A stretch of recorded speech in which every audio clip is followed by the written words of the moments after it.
Megastar Chiranjeevi నటిస్తున్న తాజా చిత్రం నుంచి హాట్ అప్డేట్ వచ్చేసింది.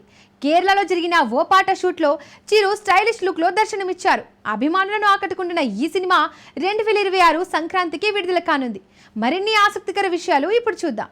మెగాస్టార్ చిరంజీవి నటిస్తున్న కొత్త చిత్రం అనిల్ రావుపూడి దర్శకత్వంలో రూపొందుతోంది. కేరళలోని అలప్పులో బ్యాక్ వాటర్స్ లో ఓ రొమాంటిక్ గీతాన్ని చిత్రీకరించారు.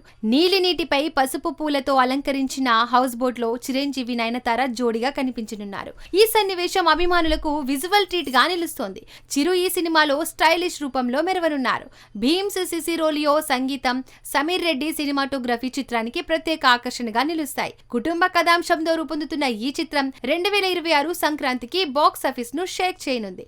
చిరంజీవి స్వాగ్, నయనతార గ్లామర్ కలిసి సినిమాను మరో స్థాయికి తీసుకెళ్తాయని అంచనా. ఎన్టీఆర్ నటించిన దేవర సినిమా ఓటీటీలో సంచలనం సృష్టిస్తోంది. థియేటర్లలో బ్లాక్ బస్టర్ గా నిలిచిన ఈ చిత్రం నెట్ఫ్లిక్స్ లో కూడా రికార్డులు బద్దలు కొడుతోంది. పుష్ప 2ని మించి ట్రెండ్ సెట్ చేసిన దేవర గురించి మరిన్ని వివరాలు ఇప్పుడు చూద్దాం. విజయ్ దేవరకొండ నటించిన కింగ్డమ్ సినిమా ఓటీటీలోకి వచ్చేసింది. గౌతమ్ తిన్ననూరి దర్శకత్వంలో రూపొందిన ఈ చిత్రం థియేటర్లలో ఆశించిన విజయం సాధించలేదు. మ్యాన్ ఆఫ్ మాసెస్ ఎన్టీఆర్ నటించిన దేవర కొరటాల శివ దర్శకత్వంలో రూపొందిన బ్లాక్ బస్టర్ చిత్రం. థియేటర్లలో భారీ వసూళ్లు రాబట్టిన ఈ సినిమా ఓటీటీలోనూ సత్తా చాటింది. నెట్ఫ్లిక్స్ లో స్ట్రీమింగ్ కు వచ్చిన దేవర పాన్ ఇండియా హిట్ పుష్ప 2ని మించి రికార్డు సృష్టించింది. పుష్ప 2 నెట్ఫ్లిక్స్ లో 10 వారాలు టాప్ 10 లో ట్రెండ్ కాగా దేవర 11 వారాలు ట్రెండింగ్ లో నిలిచింది. ఈ విజయంతో అభిమానులు దేవర ఓటీటీలో పుష్ప 2ని ఓడించిందని సంబరపడుతున్నారు. ఈ చిత్రానికి సీక్వెల్ కూడా త్వరలో ప్రారంభం కానుంది. ఎన్టీఆర్ యాక్షన్, డ్రామా కలగలిపిన పవర్ఫుల్ పర్ఫార్మెన్స్ తో అభిమానులను ఆకట్టుకుంటోంది.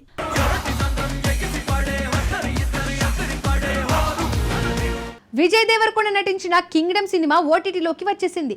గౌతమ్ తిన్ననూరి దర్శకత్వంలో రూపొందిన ఈ చిత్రం థియేటర్లలో ఆశించిన విజయం సాధించలేదు.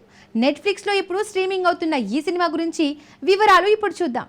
విజయ్ దేవరకొండ, భాగ్యశ్రీ బోర్సే జంటగా నటించిన కింగ్డమ్ గౌతమ్ తిన్ననూరి దర్శకత్వంలో తెరకెక్కిన చిత్రం. థియేటర్లలో ఆశించిన హిట్ టాక్ అందుకోలేకపోయినా ఈ సినిమా నెట్ఫ్లిక్స్ లో స్ట్రీమింగ్ కు వచ్చేసింది. పాన్ ఇండియా భాషల్లో అందుబాటులో ఉన్న ఈ చిత్రం అనిరుద్ధ్ సంగీతంతో ఆకట్టుకుంటుంది. నాగవంశీ, సాయి సౌజన్య నిర్మాణంలో రూపొందిన ఈ సినిమా థియేటర్లలో చూడని వారికి ఓటీటీలో చూసే అవకాశం లభిస్తోంది. Vijay Devarakonda action, emotional performance తో అభిమానులను అలరించే ప్రయత్నం చేశారు. ఓటీటీలో ఈ సినిమా ఎలాంటి రెస్పాన్స్ అందుకుంటుందనేది ఆసక్తికరం. సినిమా గురించి మీరు ఏమనుకుంటున్నారో కామెంట్ చేయండి.